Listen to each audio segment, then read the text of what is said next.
Hello guys, welcome to Malar agencies. இன்றைக்கி நம்ம என்ன பார்க்க போகிறோம் அப்படின்னா, பட்டர்ஃப்ளைல ரைனோ அப்படிங்கிற மிக்சி தான் பார்க்க போகிறோம். வாங்க கைஸ், வீடியோக்குள்ளே போகலாம். நம்மக்கிட்ட இருக்கிற பட்டர்ஃப்ளை மிக்சிலேயே இதுதான் இருக்கிறதுலே ஸ்மால் மிக்சி. இதில் வந்து பார்த்திங்கன்னா உங்களுக்கு வந்து 3 ஜார் கொடுத்துட்றாங்க. அதுவும் பிக், மீடியம், ஸ்மால் அப்படிங்கிற 3 இதுலேயே கொடுத்துட்றாங்க.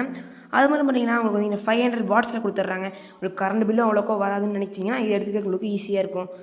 மற்ற மிக்சிங்களை போலவே இந்த மிக்சி கடையிலேயே ஒரு பட்டன் கொடுத்துருப்பாங்க, அதாவது ரீசெட் பட்டன். அதாவது நீங்கள் வந்து ஏதாவது ஓவர்லோடாக போட்டிங்க அப்படின்னா அதை வந்து அமுத்தி போட்டிங்க அப்படின்னா அது டேமேஜ் ஆகாமல் இருக்க நிறையா வாய்ப்பு இருக்குது. கூடவே இது வந்து பார்த்திங்கன்னா உங்களுக்கு வந்து 1 இயர் மோட்டர் வாரண்டியும் 2 இயர் ப்ராடக்ட் வாரண்டியும் தர்றாங்க. அதுவும் நீங்கள் பர்டிகுலராக மலர் ஏஜென்சிங்கிற கடைக்கு வந்து வாங்கினீங்கன்னா உங்களுக்கு வந்து ஹாஃப் ரேட்லேயே பண்ணி தர்றோம். அதுவும் நீங்கள் இந்த யூடியூப் சேனலில் சப்ஸ்கிரைப் பண்ணியிருந்தீங்கன்னா உங்களுக்கு இனிமேல் டிஸ்கவுண்ட் கிடைக்கவும் வாய்ப்பு இருக்குது. ஓகே கைஸ், வாங்க இப்போ அன்பாக்சிங் வீடியோ முழுசாக பார்த்துடலாம்.